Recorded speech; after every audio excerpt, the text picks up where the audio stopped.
Hello everyone, तपाईँहरूलाई चाहिँ मेरो युट्युब च्यानलमा स्वागत छ। म चाहिँ आज झापाको तातो गर्मीले गर्दाखेरि चिसो हावा खानलाई चाहिँ मेक्लाजुङतर्फ जाँदैछु। म चाहिँ अहिले मङ्गलबारे ओरतिर किसान चोकमा छु। यो बाटो चाहिँ हामी जान्छौँ अब। अनि यहाँनिर भनेको चाहिँ 200 मिटर अगाडि जुन मैले हातले देखाइरहेको छु, यता यो चाहिँ मङ्गलबारे हो। अब हामी चाहिँ यता जान्छौँ है त। So let's go everyone. अब चाहिँ म लागेँ मेरो बसन्तीलाई लिएर चिसो हावा खान राजाटा रिजोर्टतिर।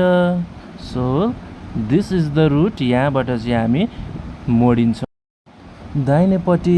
सो गाइज, अगाडि बढ्दै जाँदा यसरी जङ्गल आउँछ। यहाँ चाहिँ एकदम शीतल हावा चलिरहेको थियो, वातावरण पनि एकदम राम्रो थियो। त्यस पछाडि म पुगेँ टाढी चोक। थोरै बिग्रेको बाटोलाई छिचोल्दै झन्डा चोक आइपुगेको त पत्तै भएन।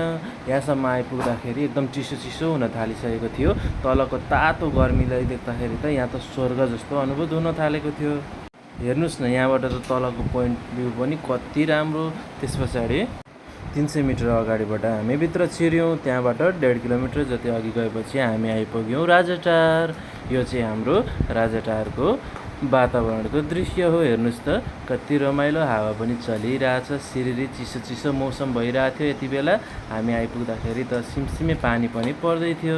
पुरै भोक लागेकोले मैले मगाएँ चटपटे, मोमो र थुक्पा। चटपटे चाहिँ सबैभन्दा धेरै स्वादिष्ट थियो। छिटो जुसी मोमो र थुक्पा पनि खाएर म बेलुकी भइसकेको कारणले गर्दाखेरि त्यस पछाडि फर्किनको लागि बाहिर निस्केँ। मलाई त राजाटारको इन्भाइरोमेन्ट, वेदर र खानेकुरा एकदमै मिठो लाग्यो। तपाईँहरूलाई कस्तो लाग्छ आएर भिजिट गर्नुहोला।